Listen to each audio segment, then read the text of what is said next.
Welcome to the Deep Dive. Today we're digging into something pretty critical, state-on-state cyber warfare in Europe, basically since the year 2000. That's right. We've looked at a lot of analysis, key attacks, the methods. And our goal here is really to boil down the crucial stuff for you, unpack this digital battlefield. It's amazing, really, how fast this has escalated. From theory to, well, a daily reality for some nations. Okay, so let's start there. When we say cyber warfare, what does that actually mean? How's it different from, regular cybercrime or spying? Good question. The main thing is the actor and the goal. Cybercrime is usually about money, espionage, getting secrets. Right. Cyber warfare, that's typically nation states using cyber tools for strategic or military advantage. Think people like Richard Clarke talking about causing disruption on par with physical attacks. The real-world impact. Exactly. NATO talks about controlling your own cyberspace while degrading the adversaries. It's about strategic goals. And why should you, listening now, Yeah. really care about this? It feels a bit abstract, maybe. Well, it's not abstract when the power goes out, or banking systems freeze, or communication networks fail. Yeah. These attacks can hit the core services we all rely on, and, cyber spying provides the intelligence that fuels all sorts of conflicts, online and off. Everything's connected. Okay, let's rewind a bit. Early 2000s, what was the scene like then? Well, we had massive disruptions, things like the I Love You virus, SQL Slammer. They weren't state warfare, but they showed how vulnerable systems were. Kind of set the stage. Yeah, and you also saw the rise of spyware, phishing, botnets. These big networks of infected computers often used for financial crime back then, but the tools, they could be repurposed. Then came Estonia in 2007. That felt like a big shift. Absolutely a turning point. It started over relocating a Soviet war memorial, oddly enough. And what happened? Coordinated DDoS attacks, distributed denial of service, basically flood in websites with so much traffic they collapse. Who got hit? Government sites, media outlets, banks. Key parts of Estonian digital society were just overwhelmed. Russia denied it, but suspicion fell heavily there. A real wake-up call. Definitely. It led directly to NATO setting up its Cyber Defense Center of Excellence, actually in Tallinn, Estonia. And then just a year later, 2008, Georgia. That added another layer, right? It did. During the actual kinetic war between Russia and Georgia, we saw cyber attacks used alongside military operations. How so? Georgian government and media sites were hit with DDoS again, but also website defacements, spreading propaganda, sowing confusion. So, cyber supporting troops on the ground. Kind of. And again, attribution was murky, maybe state actors, maybe patriotic hackers, maybe both. But it showed that integration. Moving towards 2015, things seem to get more sophisticated. Stuxnet comes to mind. Right. You had things like Operation Aurora, possibly China, targeting major corporations, and Stuxnet, of course. That was the one aimed at Iran's nuclear program. Yes, believed to be U.S. and Israel. Crucially, it showed cyber attacks could damage physical infrastructure by manipulating industrial control systems, or ICS. That was huge. Plus, other advanced spy tools, attacks on banks. The pace picked up? Which leads us to the Ukraine power grid attack in 2015. Yeah. That sounds serious. It was a direct hit on critical infrastructure. About 230,000 people lost power in the middle of winter. Wow. Who's behind it? Attributed to Russia's Sandworm group, also known as APT-44.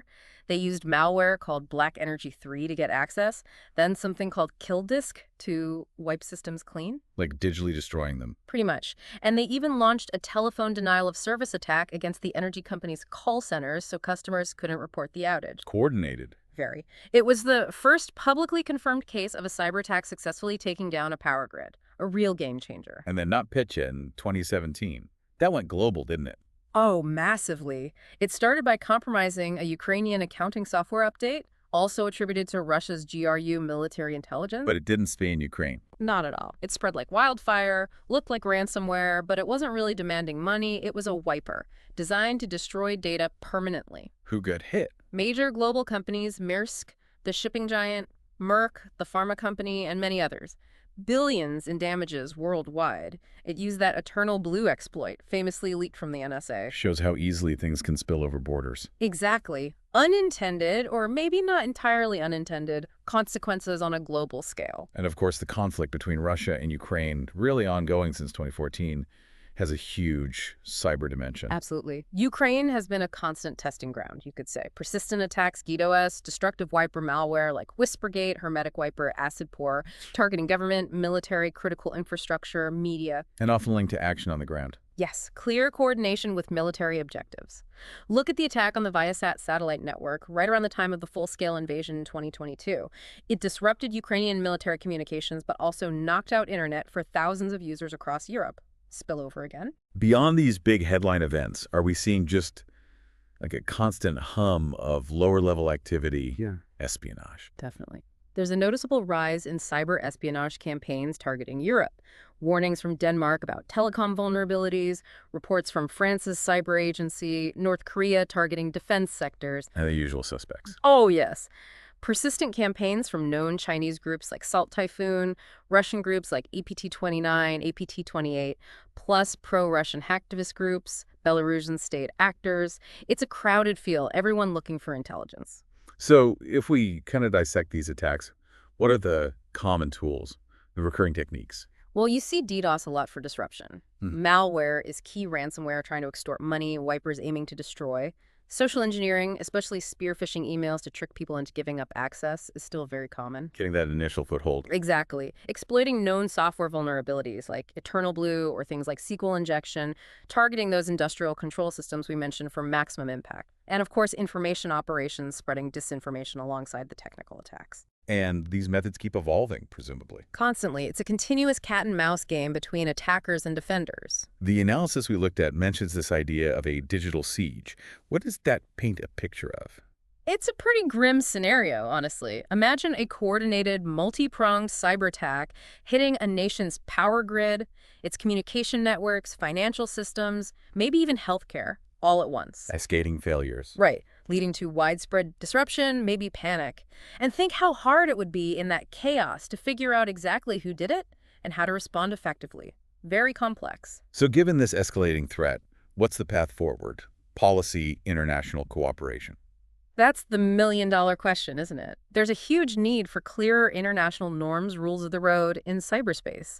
Nations need robust national strategies, strong public-private partnerships, because so much critical infrastructure is privately owned. Education, too, I imagine. Crucial. Educating policymakers, developing better ways to deter attacks, and figuring out accountability when they happen, it's a massive undertaking. So as we wrap up this deep dive, thinking about this whole evolution, what's the key takeaway for you, for our listeners? I think the main thing is cyber attacks aren't science fiction anymore. They're not even just a future threat. They are a fundamental part of modern statecraft, deeply woven into international security right now. Happening today. Every day. And understanding how this works, how it's evolving, and what it means for our superconnected world, well, that's vital for everyone, really. It's the new reality we need to navigate.